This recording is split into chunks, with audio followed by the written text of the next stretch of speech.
Great wall of prophecy, reveal to us God's will that we may blindly obey. Free us from thought and responsibility. We shall read things off you. Then do them. Your words guide us. We're dumb. Good day, YouTube. I would like to welcome you to what I hope will be the first of a series of videos I'm doing.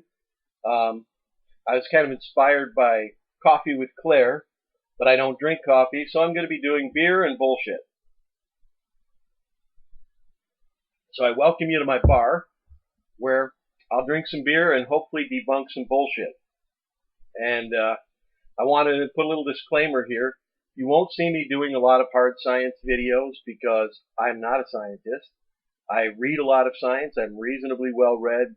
I have had training in nuclear power, electronics, things like that. I've taken physics and chemistry in college, but I'm not a scientist.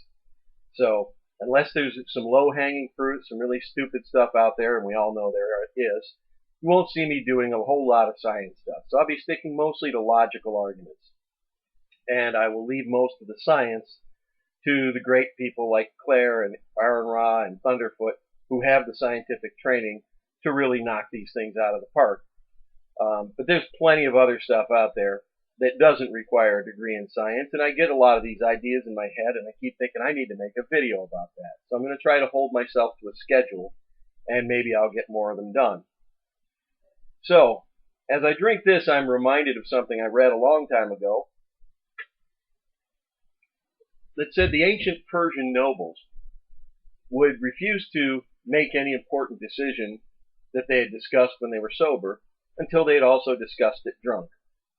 Apparently they at least believed in the idea of, in vino is veritas, in wine is truth, or very possibly like the rest of us that I know, we discovered that a little bit of liquid lubrication will often allow you to solve the problems in the world in a way that you can't when you're sober. So, on that note, what I'd like to discuss today is sort of a variation on the problem of evil argument that I'm sure most of us are quite familiar with.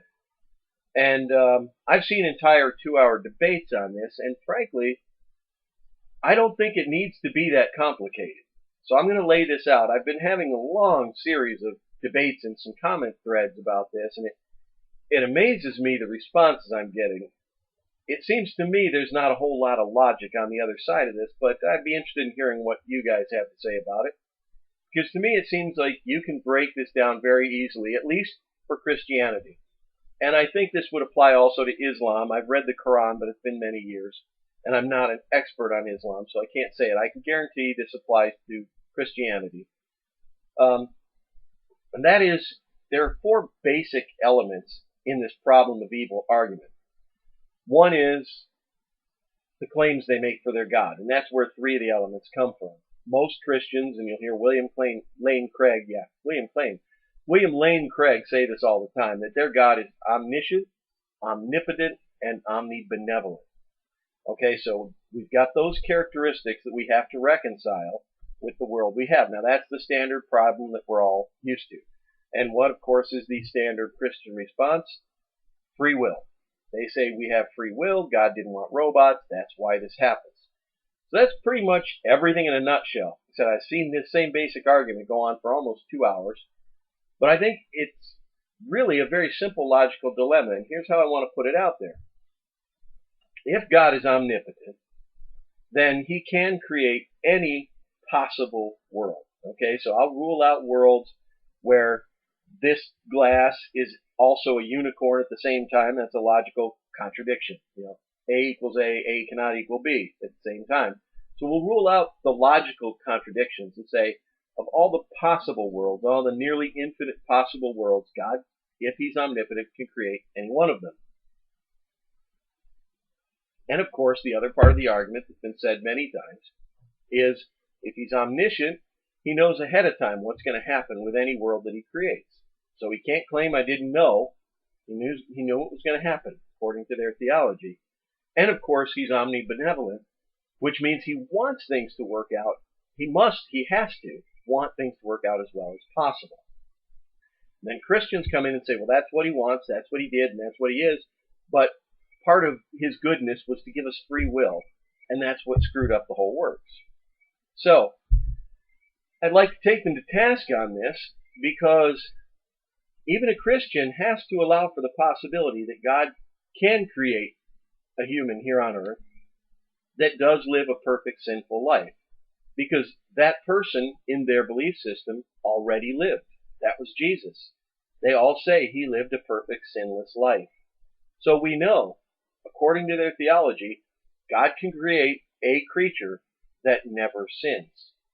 Now, if that is true, then it is possible that there could be a world where all creatures can have free will, but it just so happens that none of them ever sins. And being omniscient, God can see that ahead of time. He can say, oh, if I make the world this way, none of my free creatures are ever going to sin. Now, admittedly, that's on the bell curve. There isn't enough room to show how far down the bell curve that might be in terms of probability, but it's a possibility. If one creature can live a perfect sinless life, then all of them can. God could create the world that way without interfering one bit in free will. It's just the way it happens. They're tempted, they don't go with the temptation. Okay, so basically under their theology, we've established that God should be able to create a perfect world that also includes free will. And he didn't. Now to me, that debunks the whole thing right there. Now I would grant a God without any one of those three attributes. Not omniscient, okay, he couldn't see what was going to happen. Fine, that's an excuse. Not omnipotent. He could see all the possibilities, but he wasn't powerful enough to make that perfect low probability world. That works too. Or not omnibenevolent, which is the one I would kind of lean to, because frankly, even if he couldn't create the perfect world, I don't see hell and human sacrifice as a good way to fix the problem. But I'm not God, so maybe, who knows?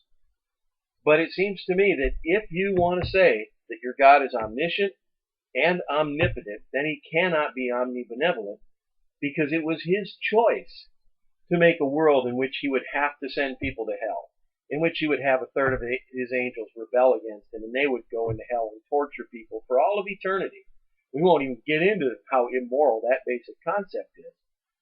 But God made the choice, under their theology, from day one, that this is the world he wanted, because we've just proven logically that there was a world that he could have created, or there was a way he could have created the world in which he would not need any of this. There wouldn't have been a flood. There wouldn't have been all these genocides. There wouldn't be a need for hell. There wouldn't have been any of this bad stuff ever. And he could have done it. Under their theology, under their reasoning, under the premises that they put forth. As far as I can see, that's a slam dunk that the God they're trying to sell doesn't exist. So, I'm sure there's going to be some people out there that are going to disagree, and hopefully a number that will agree, and I hope you'll comment. I'll be really interested to hear what you've got to say about it. I haven't seen a lot of good rebuttals yet. I would actually enjoy seeing a good rebuttal of this. But in the meantime, I'm going to go back to my bar, back to my beer, and I'll start thinking some weird thoughts for next week. So, take care. Cheers.